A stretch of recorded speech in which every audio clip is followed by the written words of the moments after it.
This is a cry for help. I've kept it bottled up for way too long. I can't outright tell my friends or family without being committed or possibly imprisoned, especially after the investigation into Michael's disappearance got a lot of eyes on me specifically.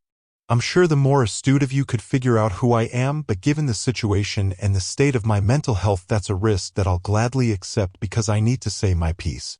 I'll start from the beginning. Michael and I were inseparable since we met in 5th grade. We bonded over a shared love of video games and fishing. We grew up together and stayed friends even after high school and choosing separate career paths. That's all fine and dandy, and I imagine that's something a lot of people could relate to. Nothing out of the ordinary ever truly happened, at least, not that I can recall. However, everything took a shift after Michael returned to our hometown. He had been working on a dredge in South Carolina for a couple of years. We stayed in touch for the entire duration, playing games online and calls every now and then, but this was out of the blue. Michael showed up on my doorstep at 5 in the morning with nothing, no bags, no phone, no anything except the clothes on his back.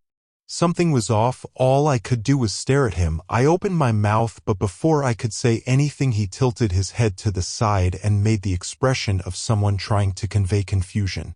"Are you all right, Brian? Do you not recognize me, or did you miss me so much you're just in shock? What's going on here? Why are you gawking at me like that, man?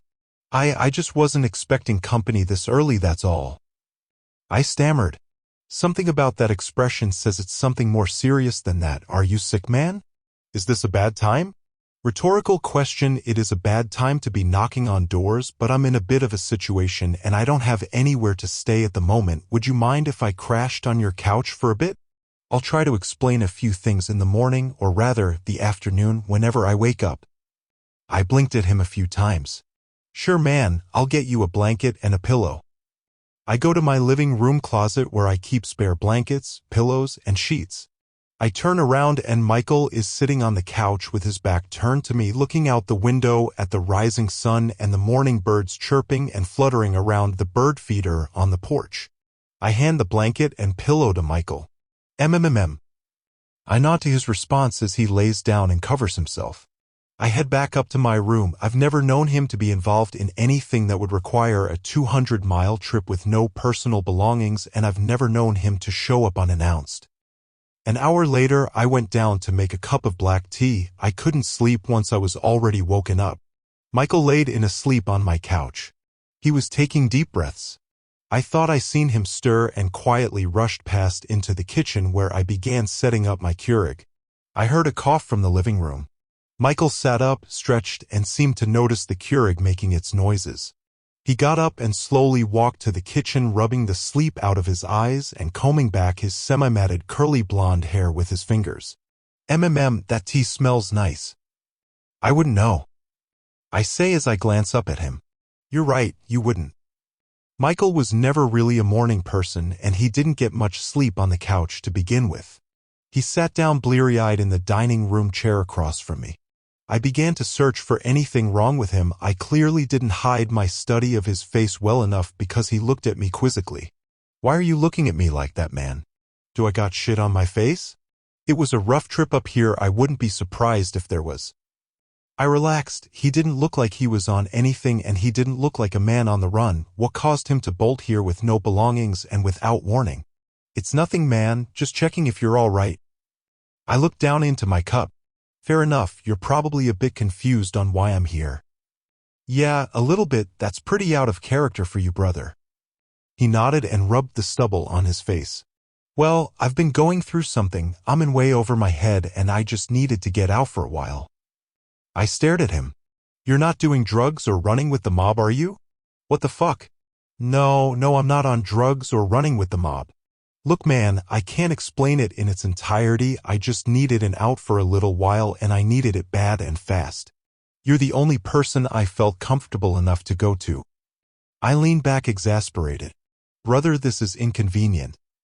He put his head down slightly. "I get it, man, I get it. It's really short notice.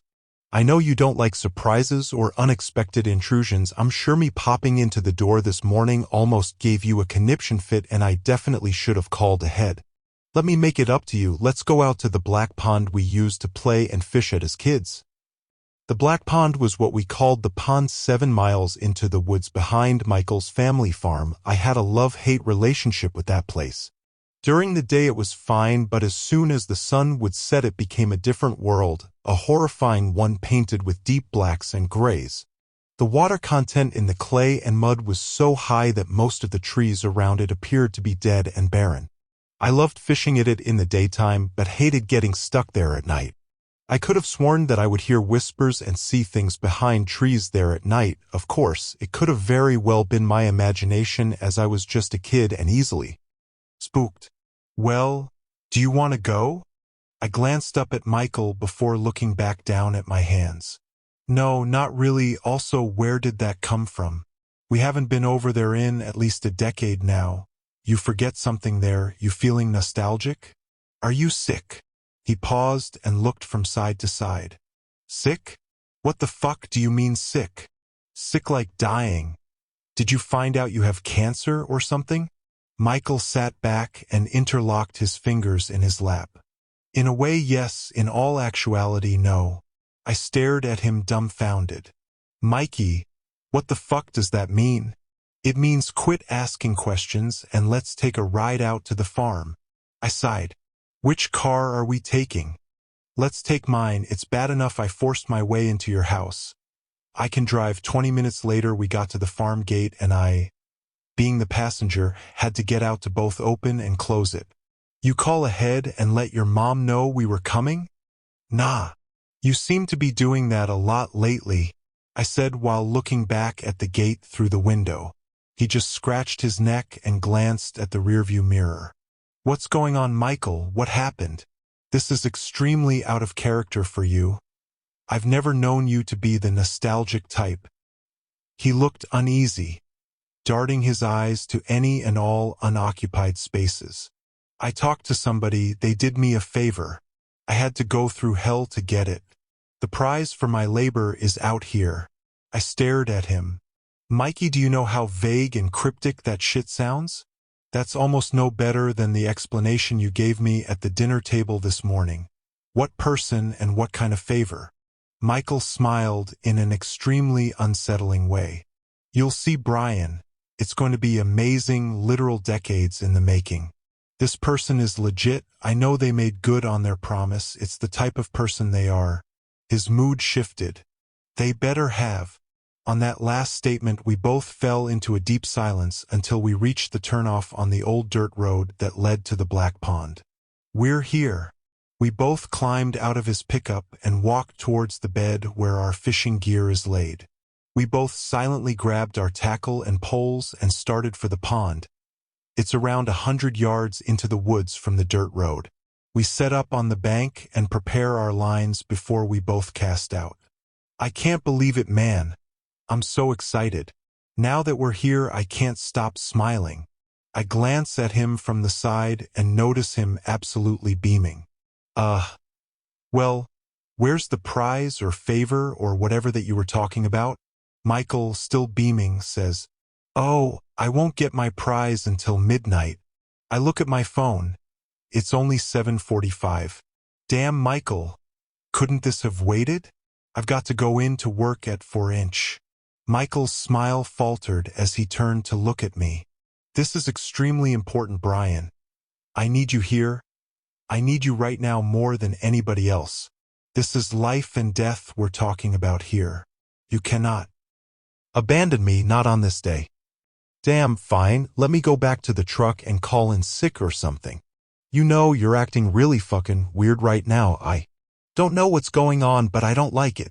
First you show up at my house like a lost puppy, then you start acting strange about this favor, and now you're acting like I'm the one who's abandoning you when it's you who's being cryptic as hell. Damn.